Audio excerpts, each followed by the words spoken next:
You can't be serious, man. You cannot be serious! Everyone, as is our wont, we have interviewed plenty of different people, men and women. I don't think we've had any people who have signalled other than their biological men or women, but if they are, we'd be delighted to speak to them as well. But we have a biological male with us today, and as is usual practice, we speak to a whole lot of diverse and lateral and interesting people on the planet. And I reckon you'll find this man interesting because I don't know him, I've just met him before, but he has a reasonable career in something that we've never been involved with. He is a bank robber, an ex-bank robber who has, I think we'll find out if he's rehabilitated himself, but he's an interesting person. We're not trying to make a hero out of people who have been in jail or anything, but everyone has a story to tell, and this man has he now fights for reparations for people who are sexually abused in the penal system. That's one of his. He's a podcaster. He has a podcaster. Wait for this, called Stick 'Em Up. The Stick Up. The Stick Up. I'm sorry. I tried to find the title, but it didn't say Stick 'Em Up, but Stick Up. The Stick Up. It says he studied, I think, in jail, a university course. I don't know. It just said he was a student. He'd studied to try and rehabilitate himself. He's involved in Australian boxing, and he is an advocate now for people who got on the wrong track. And so we're very, very pleased to welcome Russell Manser to You Cannot Be Serious. Russell, thank you very much. I know you're Sydney domiciled and you've come down here for a reason, not specifically for us, but you said you'd do this and we really appreciate it. No, thanks, Sam. Thanks for having me on. I really appreciate it. Big fan of your show and a big fan of what you guys are doing here. So, yeah, thank you very much. It's an honour and a privilege to be here. Well, there's so many questions we could start to ask you, and but they're all just pretty Dorothy Dix questions about your lifestyle. The first thing I'd ask you is, it's said that you got an adrenaline rush out of sticking people up in banks and robbing them. Is there no other way you thought you might be able to get an adrenaline rush on the planet than doing that, Russell? Oh, look, I've done skydiving and I think that's the closest to it. But, skydiving with people shooting at you when you're landing would have been more so up my alley. The possibility of being shot at when you... look, it was a thrill. I was like, there's no other. And it's not, for me, it was never about overpowering people or anything like that. It was about what happened when you come out of the bank. The possibility of getting your head blown off, because when I was robbing banks, Roger Rogerson, that rogue cop and the team were running around killing people. Yep. And the reality was, and there was a realistic possibility that we were going to get shot, and I loved it. Russell, there's got to be a chromosome, just something missing out of your very intense and overworked brain 100%. That says that when you step outside of a bank, the thrill was not being shot by someone. No one can people can't wrap their head around that, mate. Yeah, it's funny, I grew up in the western suburbs of Sydney, a place called Mount Druitt. It's not the end of the earth, but you can see it from there. And and all the blokes from our area, like the heroes, were bank robbers, and they were the ones that had the nice cars and the nice girls and the nice clothes, and they weren't the ones that were in the struggle, of having to fucking be on, like my parents took 3 years to pay off a Datsun 180B. You know what I mean? I didn't want to be a part of that. I wanted to be a part of that easy life, having what I want, not looking at price tags and, not going down to the beach with a packed lunch. I used to find that shit embarrassing. So you would be considered now a valuable member of society because you're doing something constructive. You're trying to you've turned your life around, I presume. But did you get a kick out of being considered a hero and an A-lister by being a actual career criminal? How does that work? Sam, it was like where I grew up. If you're a bank robber, it was like you being a return war hero. That's blokes had pushed their daughter out. Go, Cheryl, that's the kind of guy you want to marry. It's like blokes would push their daughters onto you because you were treated like a war hero because, one, you know, you were against the system, you know, and at that time, you know, interest rates were like 20%. Everyone hated the banks, and they still do. The banks were the biggest robbers of all, and I was what I was doing back then. And I'm not justifying what I done because you know, with the benefit of hindsight, I realise what I'd done to other people. I traumatised other people, and that's something that I'm not proud of. But when you're, you know, like I think, you know, you're a young person. You don't really you don't care what your parents say. You don't care what your parents think. You don't care what society thinks. Incidentally, I was just going to get on to your parents. Incidentally, there's Shane here sitting here and Sue's over there. Yeah. So if you want to jump in and ask Russell anything, I was going to mention your parents. Now, they seem to be God-fearing people or pretty law-abiding people. 100%. Do you have a relationship with them or still, no, or parents, did you, or what happened? Yeah. My parents were English immigrants. They came out, they were £10 poms, came out in 1965. I've got 3 brothers and a sister that were born in Liverpool, England. Me and my brother born in Liverpool, Australia. And they were hard-working factory workers. I, from a young age, I was self-sufficient. I was cooking for myself at 5 years old because, you know, my parents, they were just hard-working people. They weren't hands-on. It was like they weren't there because they were too, you know, they were working. I don't blame that. It's not an excuse for what I did, but they were in that struggle, man, that I didn't want to be in. They were busting their asses in factory jobs. And even to this day... earning an honest living, Russell. On an honest living, Sam. And that, I'll be honest with you, it didn't appeal to me. At that stage, things are a lot different today. I work 16 hours a day these days, often 7 days a week. But that didn't appeal to me. So we'll get on to the great things you're doing today because you've turned your life around. Yeah. But at 15, this is just what I read about it. At 15, you started stealing cars. Yeah. And I'm going to ask you how you steal a car. If I had to break into a car, I'd have no idea how to steal a car. Yeah. You might tell us the technique in case I get caught short one day out of the football and I can't find a lift home. So when your parents found out that you were stealing cars at 15, did they take you aside and say, Russell, my dear boy, what in God's name? Or did they not know? Or did they not discipline you? Oh, what it was, Sam, was this, you know. Like, my dad was big on a good family name, you know, and I remember him being so pissed off with me and saying, you know, you're ruining this good family name. He said, we've come to Australia to have a great life and you're ruining our name. And I think it was like, but I was like any 15-year-old kid. Man, I didn't, mate, you got to punch my face in 10 times a day. I wasn't going to listen to you. With great respect, Russell, I don't think you were like any other 15-year-old kid. When I was 15, I wasn't out trying to steal cars, mate. Yeah. I wouldn't know how to. Yeah. But that was just the thing. I was like, in that area we grew up in, everyone knew how to do them. Even the people who weren't crims. Everyone, you know, the car breakdown, I just break the steering column off the car and you could start a car. It was just one of those common things that everyone in Mount Druitt knew how to start a car. So Mount Druitt, you're still considered in the hierarchy of things as a criminal. Is that something to aspire to, or are people more realistic nowadays? I think, I'll tell you a thing. Penrith Panthers are the rugby league team out there, right? Yeah. Things changed when Penrith Panthers started winning grand finals. Right. People learned how to win. Yep. People learned that there was other options. You could play football, you know, you could be part of a winning culture of a football club.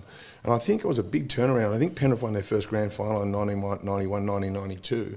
And it changed the culture of that place from criminals to sports people. Brilliant. It's amazing what happened out there. Now today you've got Tai Tuivasa, Tyson Pedro, the UFC fighters, lots of boxers, lots of rappers, musicians that are coming out there. So the culture of that place has significantly changed on the back of a football club winning a grand final. So is that the aspiration now, sports or rapping? Or Yeah, and you know, UFC, boxing, whatever, there's options now other than crime.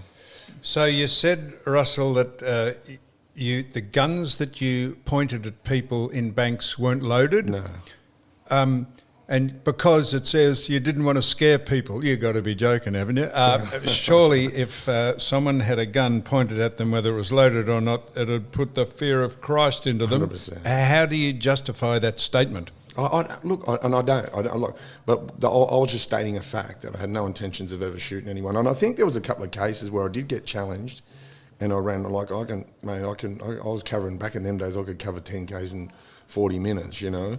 And, you know, there was one or two occasions where I did get challenged and I just took off. So some of the people in the bank pushed back on your demands? No, just a couple of coppers turned up one time and I had to hit the frog and toe. And in the bank? Coming out, yeah. I see. Yeah. Coming out. I seen them parked there and I've taken off. And I've been able to outrun them. That'd elevate the adrenaline rush. That'd put into the shade jumping out of an aeroplane with a parachute, I reckon, mate. I think so. Is there much planning that goes into the bank robbery? What's the thought pattern behind before you actually go into there? Do you go this one looks okay, let's do it. So it's a good question. It's an impromptu thing. You're driving along saying, Jesus, I could do with 60 grand. I'm going to stop here. That one looks okay. It looks pretty sharp. The one across the road might be a good goer. Did you ever case them out and work out? No, I was never that. I was never like sophisticated. Is that because you were drug affected and just doing out of necessity, or because? Yeah, to a degree. It was like back then you could rob 5 banks a day. It's not like today, you can't do them at all. You know. So you were on drugs? That's another good question, Shane. You were on drugs when you did this? A lot of the times, yeah. And what happened was... And that gave you the moral courage to do it or not? Yeah, not really? I don't know. It added to the adrenaline, I think. I don't know why I'm laughing. Yeah, it added to the adrenaline, I think so. I was sort of made you hyper-vigilant and... you know, because it's funny, you know, I'd done a podcast with Mark Burris about a year ago, and he said to me, he goes, I've never seen someone who's got an awareness like you've got, like, you know, where everything is in his room. He said, I've just watched you scope everything, and that's a prison reaction, right? Because I spent 23 years in prison. And it's like, when you're on the drugs and you're robbing that bank, you are hyper-vigilant, like, I don't know, maybe on ice or whatever. I was never used ice, but it's like this. It says you've used ice. Yeah, well, you know, I've tried ice, but it was never. It's not my never thing. Addicted to it. No, just me and ice are just one way. What does ice make you do? It sends me to a psych ward. You know, it just doesn't. My DNA is not built for that sort of thing. I was more a heroin addict, but heroin. When I take heroin. Here's that thing, you know, like someone takes ice and it normalises them. When I took heroin, I'd just clean things. I'd wash your car, I'd wash my neighbour's car. Come anal. Yeah, and mow the lawns and clean their house. And people are going, mate, are you sure you're not on, you know, speed or coke or something like that? It was just how my body reacted to it. So did you take heroin when you were robbing banks? Yeah, 100%. Did you need to take drugs in order to do that? Not necessarily. Not necessarily? Just made you less frightened or less... Yeah, I guess, it sort of slowed things down a bit too, you know what I mean? Like, you know, because I used to like taking guns off security guards. That was one of my the way they'll rob a bank, if there was a security guard, and he had a 357 Magnum, even better. Like, them things are cannons. And I was sort of a challenge, so the security guards out front of the bank, and normally the big muscly ones, that was sort of, the bigger the better. It was like, because I was like a 20-year-old kid, and I'd pull up with a street director and I'd have like a pistol in my hand and I'd say, hey mate, can you show me where the street is? And you know, and I'd say, hey mate, just put your hands up and take their gun off them. Really? So it was a hobby, stealing Magnum 30. If you could get a Magnum, most of them were, unfortunately they were little guns like Browning, 32 Browning 7 shots. They are pea shooters, like pistol, next step up from a water pistol. Derringer. So you got the gun? It was just a hobby. You're collecting guns. You say you didn't have bullets in them when you. Yeah. What did you do? Even when they found, like when the coppers done a raid and found my house, they found like 4 pistols that I'd taken off security guards in my roof cavity, and even them things were unloaded. I'd got rid of the bullets out of them. It's I want to say fantastic. I don't mean it's just extraordinary that. So you've spent, Russell, you spent half your life in jail, mate. 23. Yeah. But then, how did he get caught? So obviously, if you did rob 5 banks, did you? Yeah, 12 all up. 12. 12 up in total. What haul did you? What was the gross amount of money you got? I worked it out. Back in the biggest one I ever got was 110,000 out of Lane Cove Commonwealth, right? What year? 1990. So it's like 360,000 now, right? Yep. So, and I worked it out. The amount of jail I've done, it works out about 7,500 a year. Would have been better off being on the dole. Would have made more money. You've done the maths. Yeah. And I thought, not the adrenaline rush. What did you do with the money? I got robbed. When the coppers turned, back then, as I said, it was Roger Rogers and his team. They just rob you. But I had nice things. I had nice cars, I had motorbikes and jewellery. And I remember when I got arrested, like I remember being in jail. I'd done jail previously to that, and the blokes in the jail would say, these armed hold-up squad, they're gangsters. These coppers are gangsters. And he said, they're like nothing else. And the first thing they do is, where's your money? Where's the money? And I go, I've got no money. And they go, we know you got money. We know you got money. Anyway, they're climbing through and they found 30,000 in my roof cavity and some guns and that sort of stuff. And There's the police. Yeah. So there's a fair degree of the coppers who are just as bent as the crooks. Back then, and it came out in the Wood Royal Commission, that happened to be the case, and I think it's backed up by the Wood Royal Commission's finding in the police corruption. But and then anyway, they're drinking my beers out of my fridge and they're trying my clothes on. They're on an Armani suit, and he goes, I'm going to get you 10 years in this. I'm going, okay, thanks, that's nice. Yeah, thank you, I appreciate you. But just how that all went down was like blowing me away, because I'd heard of this stuff, how bent these coppers were, to actually see them in formation. I'm going, man, you're all gangsters. And so it's probably turned now from the money to drugs now. So when they spring a haul of drugs, the police usually confiscate the drugs and on-sell them. Without a doubt, it has to be. Well, they found him at the St Kilda Road Police Complex when they renovated that. It was in the roof cavity, the so-called evidence. Yeah, it's crazy. It's crazy. Yeah. You know what? I honestly say, I was never dirty about that, because I would have done the same if I was a cop. You know, people go, "Oh, you're dirty." Why? If I was a cop and I arrested someone, had a big heap of cash at that time, man, I would have been keeping it. You know, fringe benefits of the job. And that's just being honest. So you were saying you'd average out to about $7.5K a year when you did the maths, but you like wearing the fancy clothes and that. What would your advice be to people that aspire to, or look on social media, think gangster's a cool thing? Mate, it's all smoke and mirrors. I'll tell you what I've learned. An honest man's pillow is his peace of mind. It's a line out of a John Cougar Mellencamp song that resonates with me. You don't have to, when you work, and no matter, like, I got out of jail this time. I only done 4 years in my last one, but I got out and my goal was this: I was going to work 12 hours a day, 7 days a week for 2 years straight and reassess. And if I would have worked at McDonald's, I would have been in front.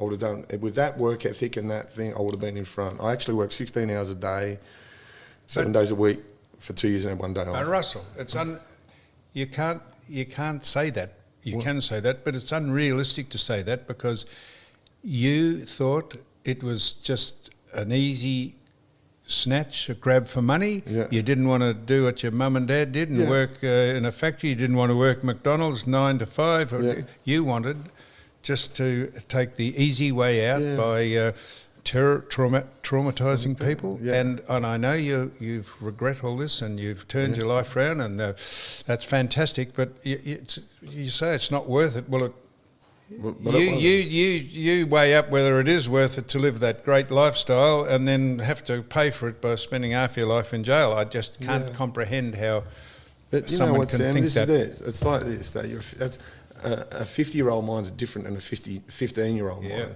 Yep. And, and through experience, in retrospect, you realise that could have been a lot different. And you realise that thought pattern as a 15-year-old was convoluted. It was crazy, and it was poison, because those blokes that were living that lifestyle back then, they weren't telling us about the downside. The downside, the ramifications. And the ramifications, and, and the prison system, and in particularly what happens to your family. Like, man, I'm rootable guilt of, like, my mother going to visit me at Long Bay Prison and being terrorised by some 19-year-old prison officer with a bad attitude and even worse breath. You know what I mean? And you're just doing that to people because she was supporting. My mum caught a train from Liverpool and Sydney to Alice. That's guilt by association. Yeah, and that's wrong. And I feel bad about that. You know what I mean? I feel, and actually right now I'm in contact with. I've been talking to one of the tellers that was in a bank that I robbed, and him and I talk on a regular basis, and and I need to hear that. I need to see. I didn't know about what trauma was. But that's about your needs. What about their needs? Yeah, that's what I'm talking about. I'm talking about his needs. Like what I've done to him, and the realisation of what I've done to him, and it's so good to be able to do that. It's so good to be able to see.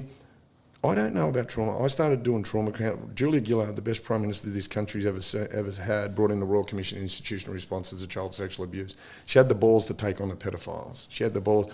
Them fucking rats at an LNP party, them fucking pedo supporting party, were totally against that, right?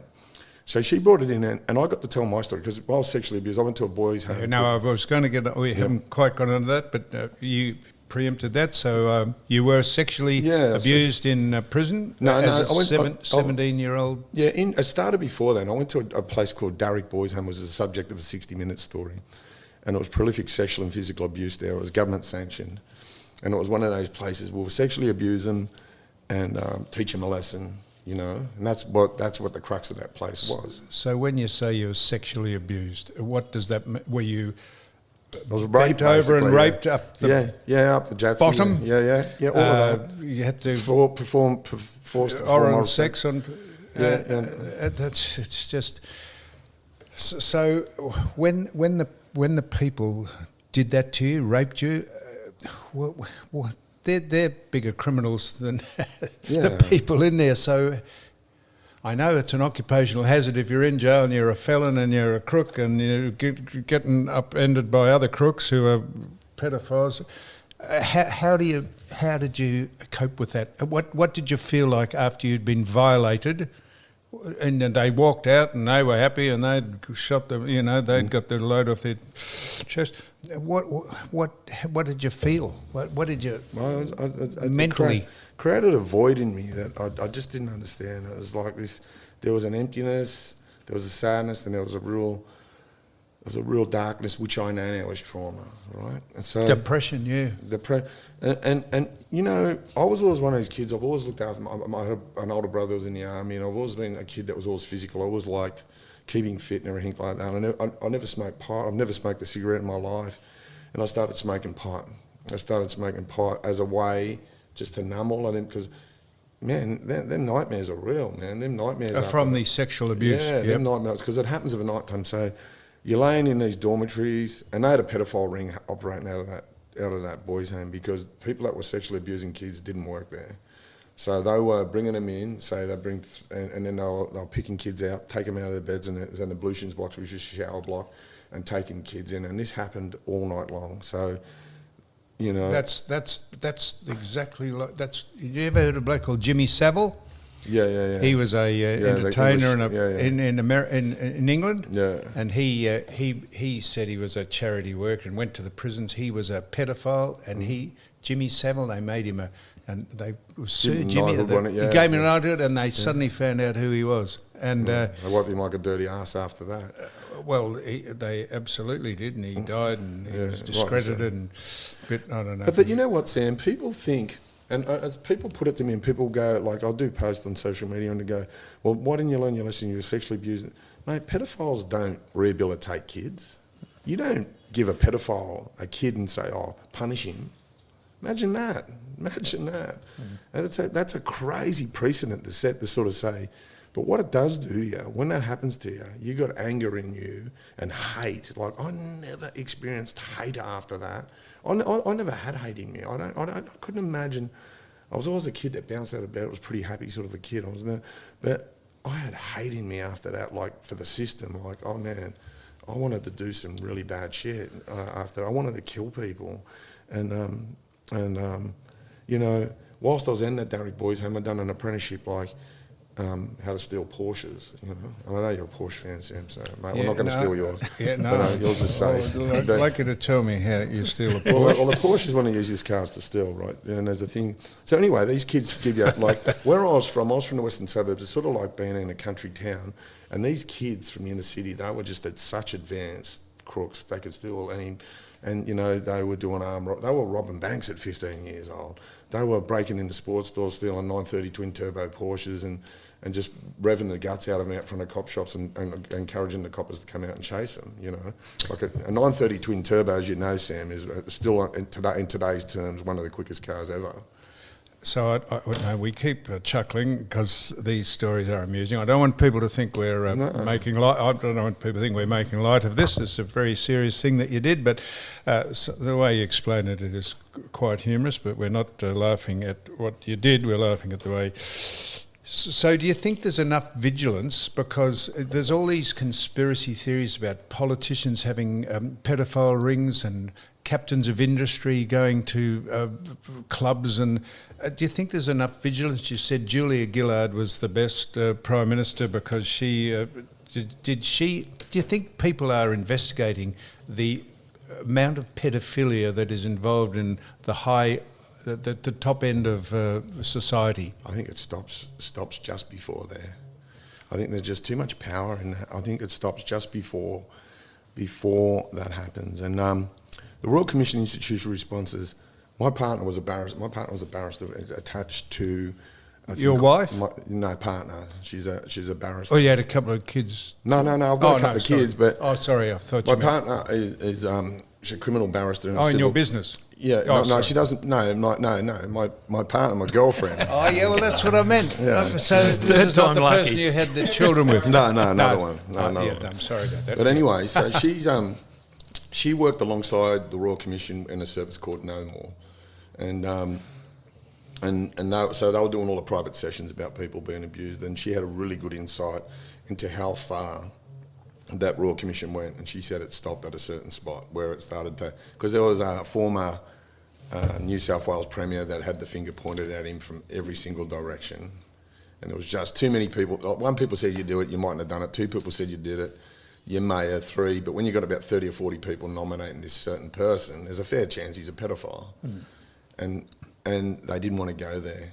They were telling people... Was he charged? Never charged. So we can't mention his name? No, can't charge it. Yep. No, I like my home.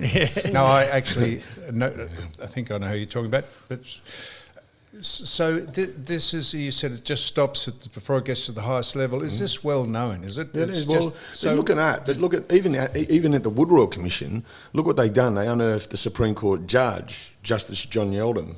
Right, they unearthed him, and what happened with him? He was going to the toilets and abusing children, and what the coppers did, they created a dossier on him, and they held it against him. So these coppers were saying, it's okay for you to be a pedophile, judge, but when we put someone before you, we want them out on bail, you're going to give them bail, or we put someone before you and we want them hammered, we want you to hammer them. So the coppers held this over this Justice Yeldon. So what happened? Justice Yeldon got called before the Royal Commission. That was well known he was a pedophile.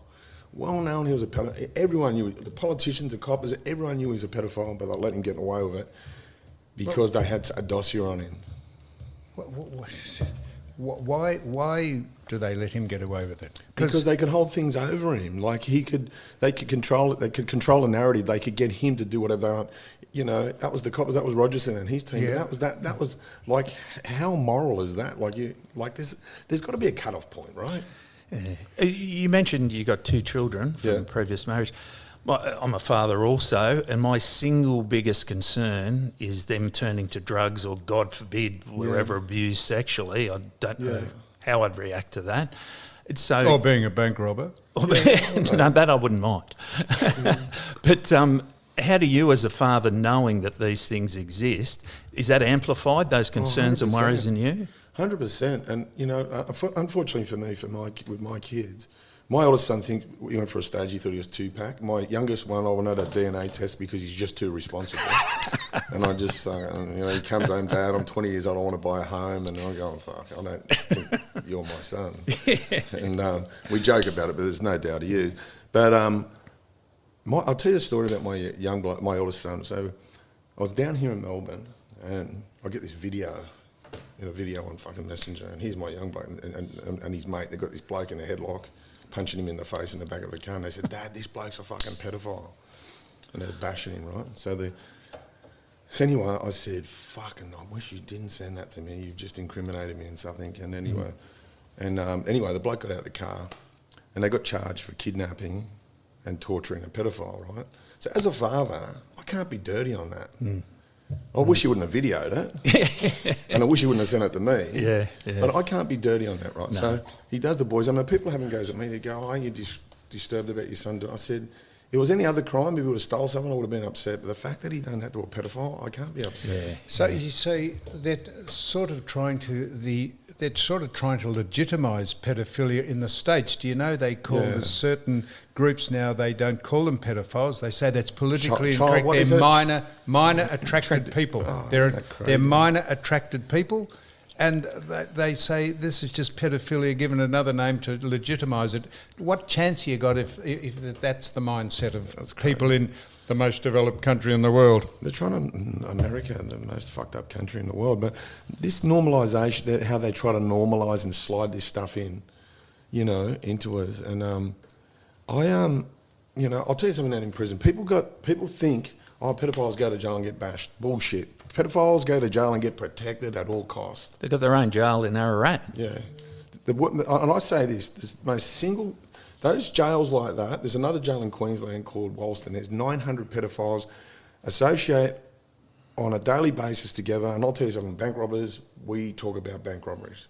Drug smugglers talk about drugs, and they do the same, right?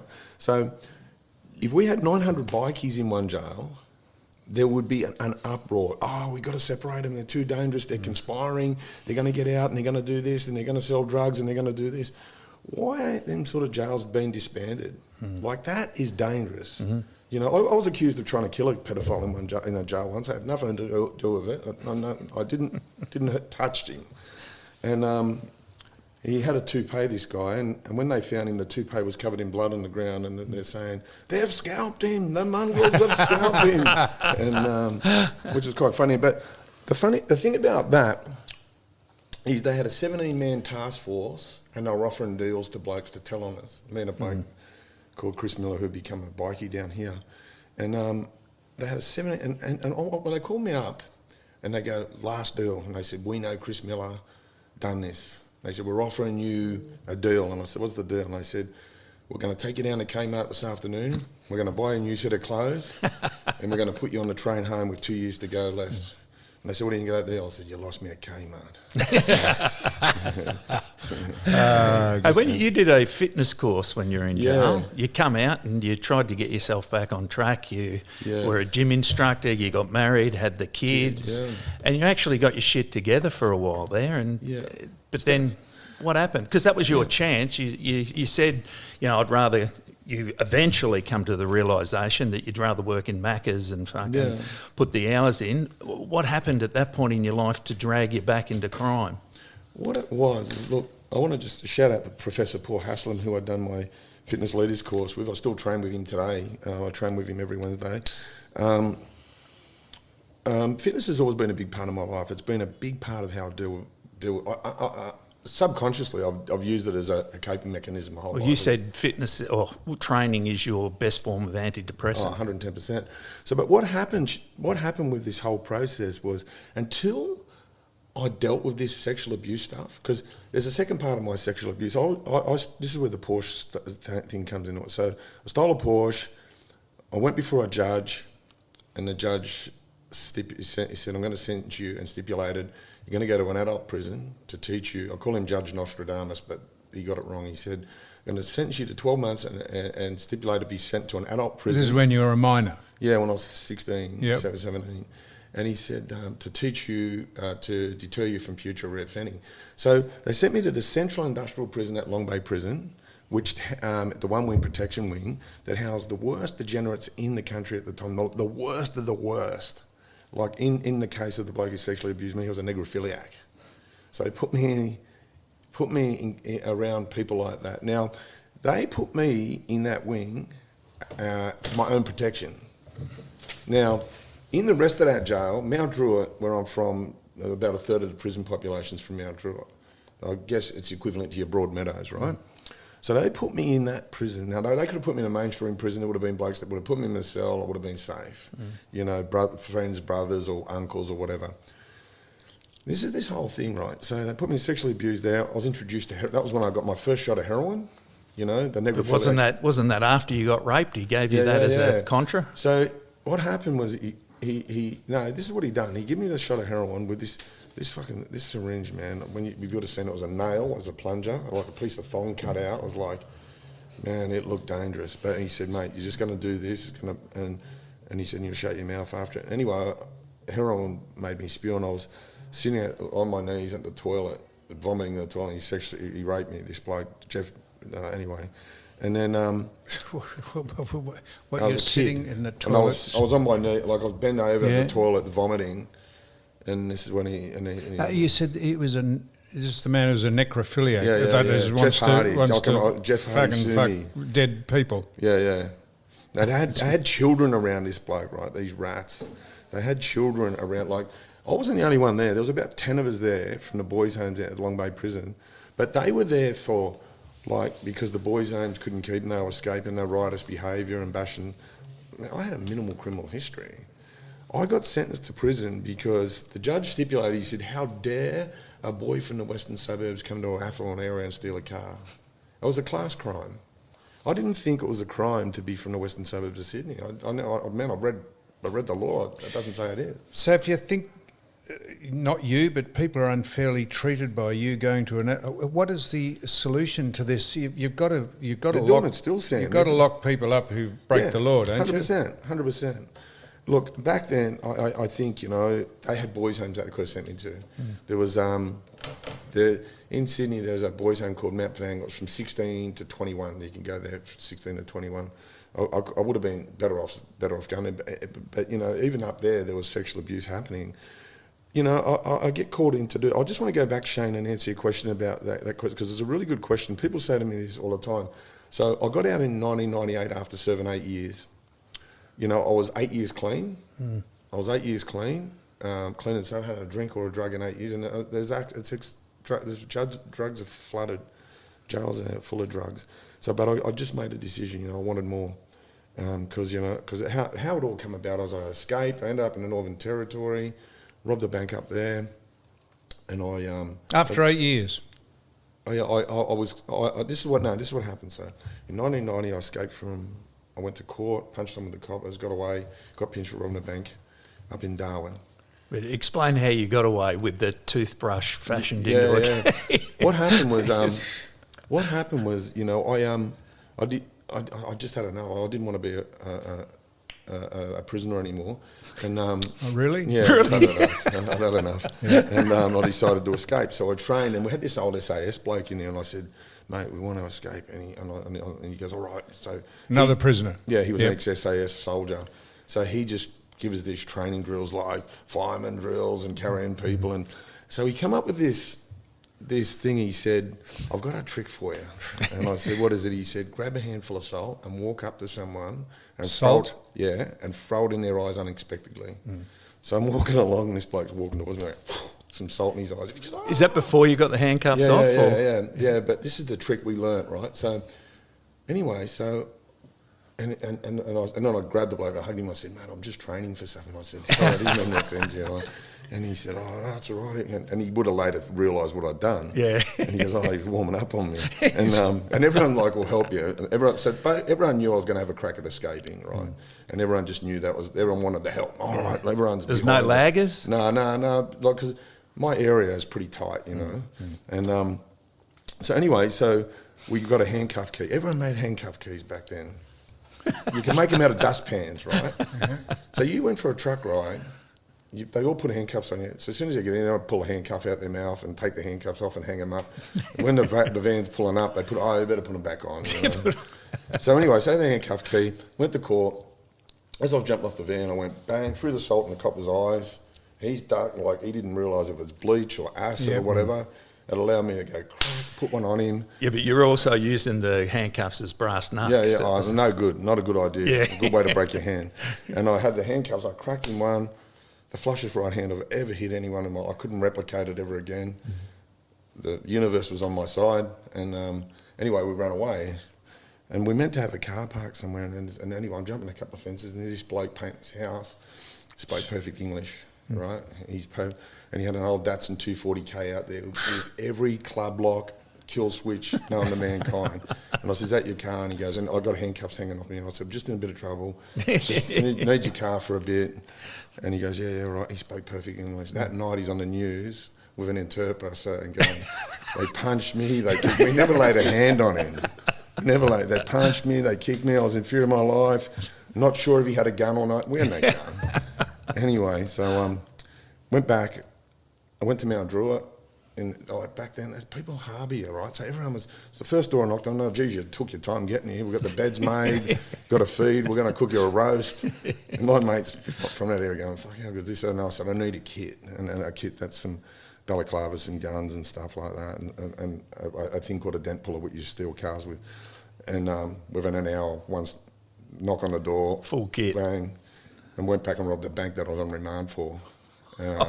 The National Australia Bank at Turramurra. This little Vietnamese security guard, God love him. He seen me coming towards him and he looked at me and he goes, oh, not again. I said, you know the drill, mate. And I'm talking to him. I said, my mate goes over the counter and he goes, I'm going to lose my job. I said, mate, I'll give you a reference. And he's going, what? I said, mate, it was all right. And it was Christmas time. It was 12th of December 1990. It was Christmas time. So I got his gun up in a 32 Browning and as I was walking out, I went, yeah, and he went, what? I said, yeah, mate, Merry Christmas. I don't want you to lose your job and fucking give me his gun back. And he's looking at the gun and my mate's going, what the fuck are you doing? And I just hit it. He didn't try shooting. He was in the Christmas spirit. But, you know, and that's when, and then we escaped, and then we went up in the Northern Territory, got pinched for a bank up there. But what happened to me in the Northern Territory was I spent 9 months in a black hole, basically. I want to speak about this. Go on. So it's basically... I was in this fucking cell. I was like, you know, you got like a greyhound run. You got them as a kennel with a little exercise yard. And it was similar to that. But anyway, so I was in dark. I had nothing. You know, they used to want to take my mattress off me at 6 o'clock in the morning. I just told them to keep it. And I'd sleep on a concrete floor. So I spent 9 months in darkness. In solitary confinement. I just solid wanted to ask you. But under the Geneva Convention, you're allowed 1 hour daylight. Yeah. I got it, but... And then and they used to turn the hot water, you got a shower, right? So they'd turn the water, so they'd turn it on boiling hot. So I just basically never showered for 9 months. But I had a bird bath for 9 months, you know, because they just wanted to be pricks. But what happened there, them rednecks up there, they like to punch on. So one day they turn up and I see them, they got the broom underneath the camera, pushing it up to the sky, and I went, oh, here we go. So I turned up and there's a really good screw up there called Alan Tunney. He's an ex-pro boxer, ex-kickboxer, and he said, mate, the boys want to know you want to punch on one-on-one. And I said, I'm there with fucking bells on. I need some entertainment, you know, because that's the entertainment I got. And I was going really good there for a while. And then they went away and trained for me. And then they went away and trained. He does this, he steps here, he does that. And it was like they had Johnny Lewis in there. So, Russell, tell me, so it says you suffered from PTSD, post-traumatic stress disorder. Yeah. I would reckon that would be exacerbated by, tell me what it is like to be put into a solitary confinement room and locked up for 23 hours a day. If you got claustrophobia, how do you... Best thing that ever happened to me. What? Best thing that ever happened to me. Loved it. Loved every minute of it. Like, took me about a month, but I adjusted to it and I loved it. It was just like meditating for 9 months. You know, how big is the room? Oh, it's about as big as your toilet, an average toilet. So maybe your laundry. Say your laundry. So it's got a bed, a concrete slab in it, a toilet, and a little hand basin. Light? But hey, no light. They control the light, so the light's flicked off. But if they really want to fuck with you, they'll leave the light on. Food, and they just put the food in through You've got like opening. a door, there's a flap on the door, they can open the Food flap. For want of a 23 better hours term. a day for 9 months, you thought that was pretty good. I know, you know what I thought? This is what I thought. I really got to sit with myself, like that. Like I really thought I dealt with that trauma, but I was unpacking shit there that I didn't know how to unpack. Like I should have. If I would have done, it would have been different. Look, I just adjusted to it. I adjusted that them fucking cocksuckers. Anyway, they couldn't fucking dictate terms to me. It's the one thing you got control over, your own mind. They had nothing. Never thought of embracing the Lord or becoming a born again? No, as soon as I read that Old Testament, I just thought that looks a bit evil to me, you know. But you must admit that most people that get put in that situation don't handle it well. Yeah. I just use it like a yoga, like a Bikram, because it was so hot. But see, this is where you're an exception to the rule because, number one, you've done 23 years of jail. Very few people, in terms of rates of recidivism, get out of that cycle. Yeah. Number two, you're a heroin addict. $1,500 a day at one stage. Very few people are able to break that habit. What is it you think that you're able to enjoy solitary confinement, drop heroin, get out of the recidivism cycle of going back to jail and actually do something with your life? What's different about you? I always knew in my whole life that I was built for more. Like my parents used to say to me, get a job in a factory, and if you do really well, you'll, become the leading hand. And I went, fuck that, I'm going to own the factory and the one down the road. And they'd go, oh, mate, you're a dreamer. But, what I was doing from a young age, I think, is called putting it out to the universe now, you know what I mean? I think you go on retreats to do what I was doing when I was a kid. Like, I always knew I was going to want more and be more. So, Russell, are you likely to lapse again? More chance of being kicked to death by a sparrow. So you could say that this life of doing all this is finished. You're not likely to rob a bank again in the future. Oh, man. Hey? There's not a cent in a bank. I wouldn't rob a bank. But the fact of the matter is... What about jewellery or knocking over... No, them days are definitely over, I know. You know that? Yeah. Drugs? You're still on drugs? No. Tell you one of the best things I've done? I've done this thing. Like, there was always a battle with drugs with me. Like, I was 12 years clean and sober and I started drinking. And it led me back to drug use, right? But I've done this MDMA thing with a shaman thing. And I'll tell you what, it took that euphoric recall out of me. I haven't had a drug thought for a long time since I've done this treatment. Do you think drug addicts can be cured, or they're just in remission? Man, I think science has proven that they can be cured. I think they can be cured. I haven't had a drug thought for years now. So if someone offered you and said, come out and we've got a good party going on, there's some good people involved in it, and we have a good night and there's entertainment, and brought out the Bolivian booger sugar, you wouldn't be tempted. No, not at all. Because you know what, I just love early mornings. For one, I'm up at 5 o'clock every morning. I train. I'm in the gym by 6 o'clock in the morning. I just love that. I love clarity. I love that. No, there's no drug in the world there's nothing there that appeals to me. I love my clarity. I just love being clear. You mentioned earlier you had a hole in your heart from what happened in your earlier days. A void. Yeah. Yeah, I had a void. Yeah. Do you feel now that? Do you feel you've found your purpose in doing the work that you do, and is that void now gone? Or for sure, I've done so much work. I've done a lot of unpacking, and you know what? People talk about a remorse, right? You can't be remorseful unless remorse is an action, right? Remorse is I'm sorry. I'm sorry what I've done to you. What I've done, And I learned about empathy and compassion and what the trauma cycle about my own self, and then I realise what I've done to other people, and then I can have genuine remorse. Then I can't. So that a part of that whole process of we're getting back to that question you originally asked. I had my life together and I went back to it, man, because that stuff was undealt with. Right. I was going to say, being sexually abused as a kid probably started a lot of your problems growing up, and then obviously you didn't deal with it properly, and for some reason, and you dealt with it in solitary confinement. I was watching a great show called Ray Donovan now, which is very simple, very similar to your story. So they're still in later life, have the trauma still attached to them, and take it out on their relationships or to other things. Yeah. Do you still have that now, or do you think you've dealt with it? No, I've got an awareness. I have an awareness of projection, right? I'm aware of how I talk to people, and I'll ask myself, am I projecting some shit on these people that they don't deserve? I've got a real big awareness of that. It's like haters, right? You get that, right? These haters. And I don't take them personal. I just say they're just project. He's calling me a dickhead. He's looking in the mirror and seeing a dick there. He's just projecting how he feels onto me. So you got compensated for... Do you think you deserve to be compensated? 100% I did. 100% I did. You deserve to be compensated 100%. for this sexual abuse? Yep. Yeah. Because I should have never been put in that position. In particular, they should have never been thrown into a pedophile ring, because they were making money out of it. Obviously, they're running a pedophile ring out of a boys' home. They were making 100%. And who compensated you? The government? Yeah, the government. And what did they do?